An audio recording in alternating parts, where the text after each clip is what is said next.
Hello दोस्तों, आज मैं आपको हरियाली तीज की कथा सुनाने जा रही हूँ, जो कि कथा आपको हरियाली तीज वाले दिन पढ़नी चाहिए, क्योंकि इस कथा के बिना पूजा पूरी नहीं मानी जाती। और ये जो कथा है, सुनने से अखंड सौभाग्य की प्राप्ति होती है और कुंवारी कन्याओं की शादी जल्दी होती है। तो कथा है इस प्रकार। शिवजी ने पार्वती जी को उनके पूर्व जन्म का स्मरण कराने के लिए तीज की कथा सुनाई थी। शिवजी कहते हैं कि हे पार्वती, तुमने हिमालय पर मुझे वर के रूप में पाने के लिए घोर तप किया था। अन्न जल त्यागा, पत्ते खाए, सर्दी गर्मी बरसात में कष्ट सहे। तुम्हारे पिता दुखी थे। नारद जी तुम्हारे घर पधारे और कहा, मैं विष्णु के भेजने पर आया हूँ।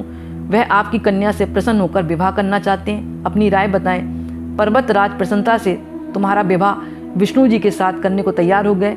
नारद जी ने विष्णु को यह शुभ समाचार सुना दिया, पर जब तुम्हें पता चला तो बड़ा दुख हुआ। तुमने मुझे मन से अपना पति मान चुकी थी और तुमने अपने मन की बात सहेली को बताई। सहेली ने तुम्हें एक ऐसे घने वन में छुपा दिया जहाँ तुम्हारे पिता तुम्हें नहीं ढूंढ पाए।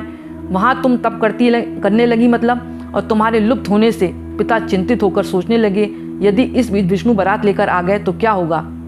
शिवजी ने आगे पार्वती जी से कहा कि तुम्हारे पिता ने तुम्हारी खोज में धरती पताल एक कर दिया, पर तुम ना मिली। तुम गुफा में रेत से शिवलिंग बनाकर मेरी आराधना में लीन थी। तुमने मेरा रेत का शिवलिंग बनाया और व्रत भी रखा और प्रसन्न होकर मैंने मनोकामना पूरे करने का वचन दिया। तुम्हारे पिता खोजते हुए गुफा तक पहुँचे।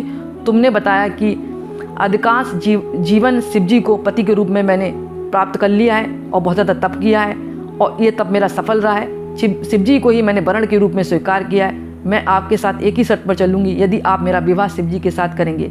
पर्वतराज मान गए। बाद में विधि विधान के साथ मतलब शिव और पार्वती का विवाह हुआ। तब से कहा जाता है कि हरियाली तीज का व्रत जो कुंवारी कन्याएं रखती हैं उनको अच्छे वर की प्राप्ति होती है, और जो सुहागिन महिलाएं रखती हैं और हाथ में मेहंदी लगाती हैं, हरी साड़ी पहनती हैं, हरी चूड़ी पहनकर विधिवत पूजा करती हैं शिव और पार्वती की, उनको अखंड सौभाग्य की प्राप्ति होती है, यानी उनके सुहाग सदैव बना रहता है। बोलो शिव पार्वती माँ जय।